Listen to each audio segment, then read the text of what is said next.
Dieu s'élève parmi les ovations, le Seigneur aux éclats des corps.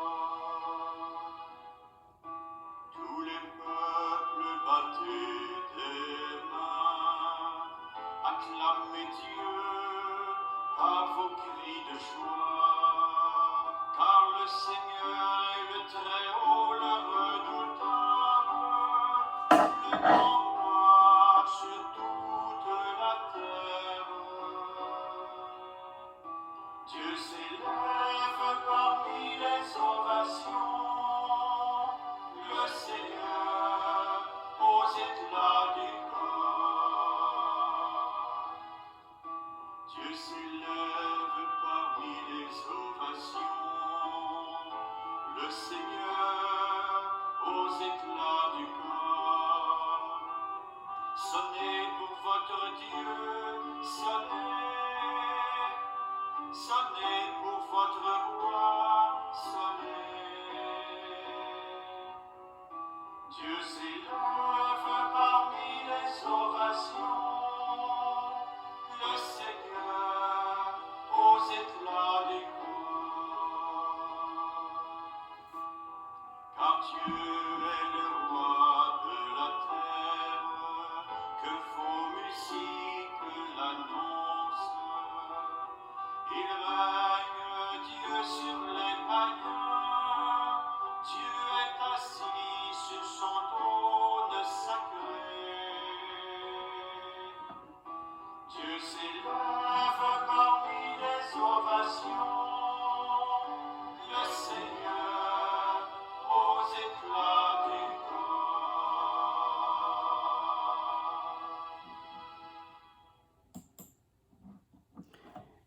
Chers amis, bon matin. J'espère que vous allez bien après un dimanche tellement beau, ensoleillé et chaud que nous avons eu hier, jour de l'Ascension, qui nous amenait peut-être à vouloir s'élever aussi dans la nature, prendre du bon temps en famille, en respectant bien sûr les règles 3, 2, 10, pas plus que 3 familles, 2 mètres et 10 personnes maximum et à l'extérieur. Alors, ce matin, c'est encore un plaisir pour moi de me retrouver avec vous pour réfléchir ensemble sur la parole de Dieu où on continue notre lancée, notre montée vers la Pentecôte. Nous sommes encore dans les 50 jours de fête, mais on s'avance de plus en plus vers la grande fête de la Pentecôte. Vous allez recevoir une force, celle du Saint-Esprit, qui viendra sur vous. Alors, vous serez mes témoins jusqu'aux extrémités de la terre. Alléluia. Prions. Seigneur, nous t'en prions, que descende sur nous cette force de l'Esprit Saint, pour que nous puissions discerner ta volonté et l'accomplir tout au long de notre vie. Par Jésus le Christ, notre Seigneur. Amen. Le Seigneur soit avec vous. Proclamation de la bonne nouvelle de Jésus-Christ selon Saint Jean. En ce temps-là, les disciples de Jésus lui dirent : « Voici que tu parles ouvertement, et non plus en images. Maintenant, nous savons que tu sais toutes choses, et tu n'as pas besoin qu'on t'interroge. Voilà pourquoi nous croyons que tu es sorti de Dieu. » Jésus leur répondit : « Maintenant vous croyez. Voici que l'heure vient. Déjà, elle est venue, où vous serez dispersés, chacun de son côté, et vous me laisserez seul. Mais je ne suis pas seul, puisque le Père est avec moi. Je vous ai parlé ainsi, afin qu'en moi, vous ayez la paix. Dans le monde, vous avez à souffrir, mais courage. Moi, je suis vainqueur du monde. Acclamons la parole de Dieu. Chers amis, dans la parole de Dieu de ce matin, je vous invite à vous poser les questions suivantes, à les méditer et d'essayer d'y répondre au plus profond de votre cœur. D'abord, quelle parole de Dieu que j'ai entendue dans cet évangile m'interpelle ce matin? Quelle bonne nouvelle j'y trouve pour moi personnellement? Ou peut-être, qu'est-ce qui me questionne, me dérange? En relisant certains passages de cet évangile, je vais faire un moment de silence entre chacune des phrases pour vous donner le temps d'y réfléchir, peut-être écrire quelques mots, quelques phrases si vous avez un bout de papier et un crayon, et s'il y a lieu, si vous êtes en présence de quelqu'un, de partager un peu avec lui sur ce qui vous vient. Voici que tu parles ouvertement et non plus en images. Quelle image me vient de la parole de Dieu que j'ai entendue, que j'ai lue?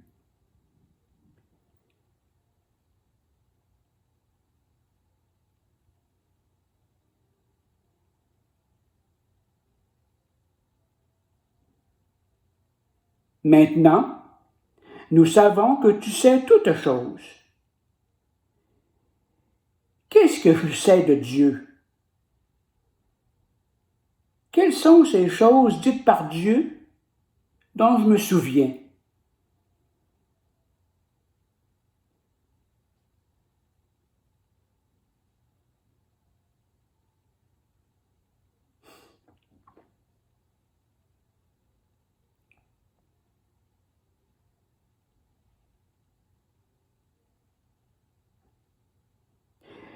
Jésus leur répondit, « Maintenant, vous croyez.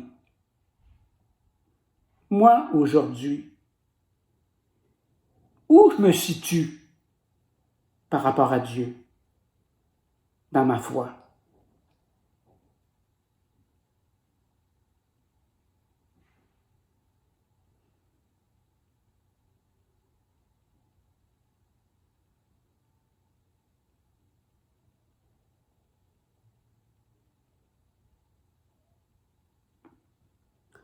Voici que l'heure vient.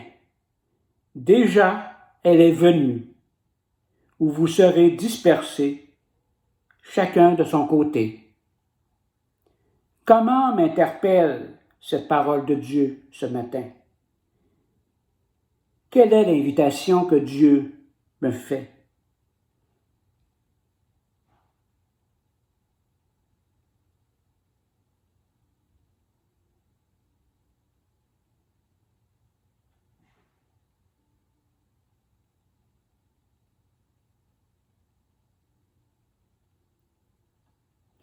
Courage, moi je suis vainqueur du monde.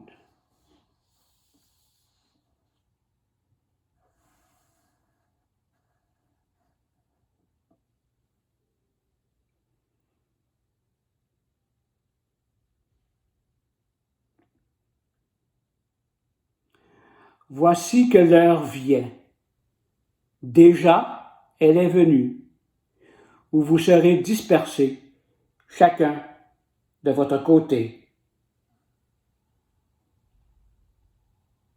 Quelle est l'heure de Dieu pour moi? Comment je vois cette heure de Dieu?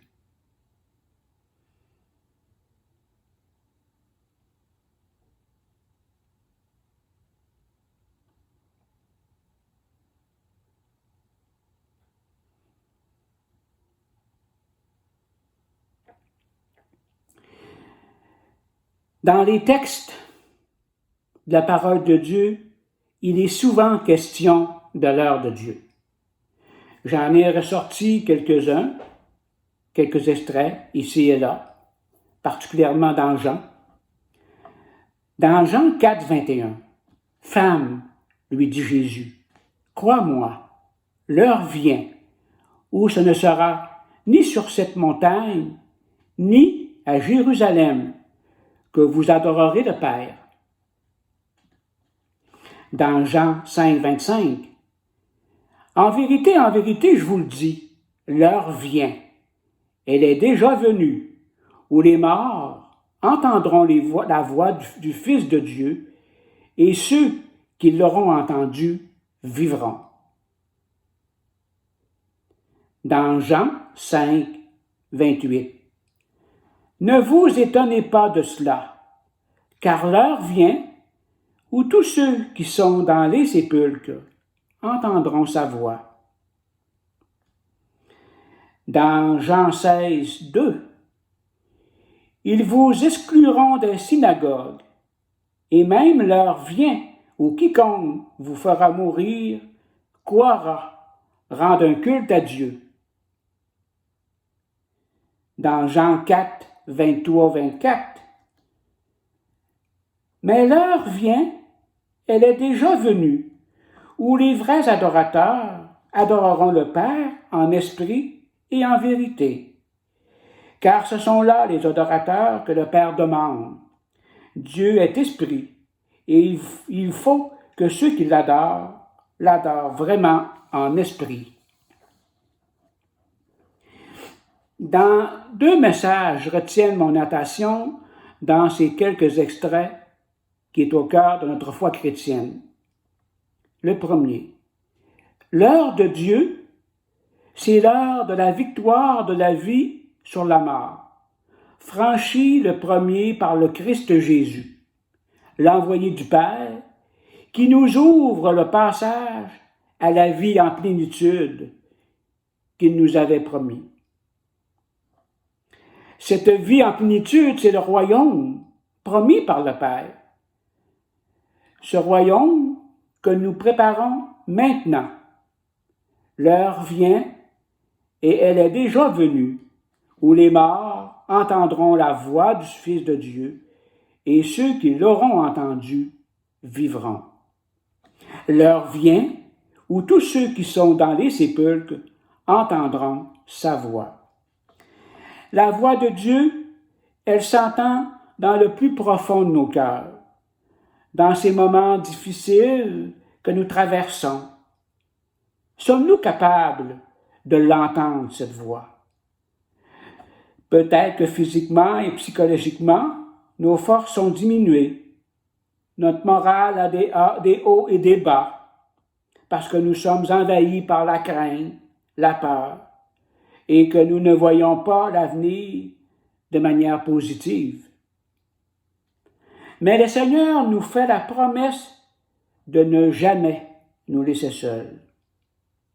D'ailleurs, c'est ce que nous dit l'ancienne d'ouverture. Vous allez recevoir une force, celle de l'Esprit Saint, qui viendra sur vous. Alors, vous serez mes témoins jusqu'aux extrémités de la terre. Alléluia. C'est l'Esprit qui donne la force de passer à travers les difficultés sans crainte, qui nous donne aussi la force de témoigner.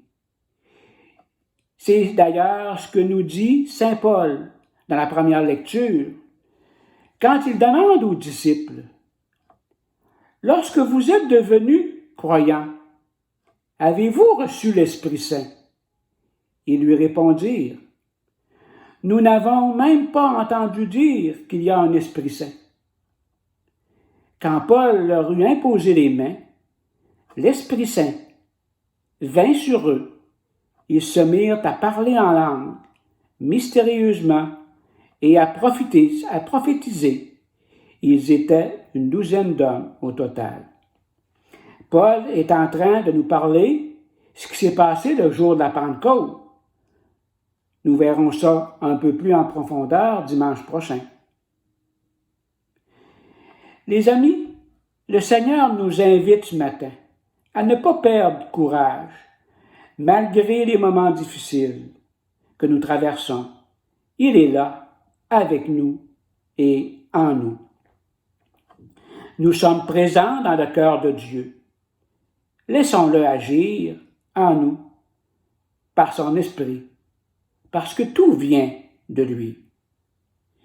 Dimanche dernier, c'était le jour de l'ascension du Seigneur. Excusez. Le mot ascension veut dire élévation. Jésus s'élève vers le Père. Une nuée le fait disparaître de la vue des apôtres. Sa mission sur terre est terminée. Il ne sera plus visible physiquement, mais il le sera spirituellement par la présence de l'Esprit qui ouvre les yeux du cœur. Jésus disait, « Tout pouvoir m'a été donné au ciel et sur la terre. » Il a aussi le pouvoir de nous élever par son esprit. Pour être, comme le disait Pierre-René Côté, un chrétien debout, fier et heureux. Oui, nous sommes invités, chers amis, à garder courage. C'est aussi ce que nous demande le cardinal Lacroix dans son récent message. Et je le cite. « Ne perdez pas l'espérance, bientôt nous serons en mesure de nous revoir. Demeurons unis dans la foi, la prière, l'espérance, et nous serons en mesure d'écrire ensemble ce nouveau chapitre de notre histoire sainte à Québec, ensemble pour la mission, autrement, mais assurément. » Quel beau message du cardinal qui nous dit que le jour viendra où vous et moi, nous pourrons nous revoir, peut-être dans des conditions différentes, mais nous serons ensemble pour célébrer, non plus via Internet, Skype et autres moyens qui sont bien utiles, mais en présence, cœur à cœur, face à face. J'allais dire corps à corps, mais en période de confinement, je ne pense pas qu'on soit collés beaucoup les uns sur les autres. Je ne vous laisserai pas orphelins, dit le Seigneur. Je reviens vers vous et votre joie, nul ne vous l'enlèvera. Chers amis, passez une excellente semaine et on se revoit très bientôt.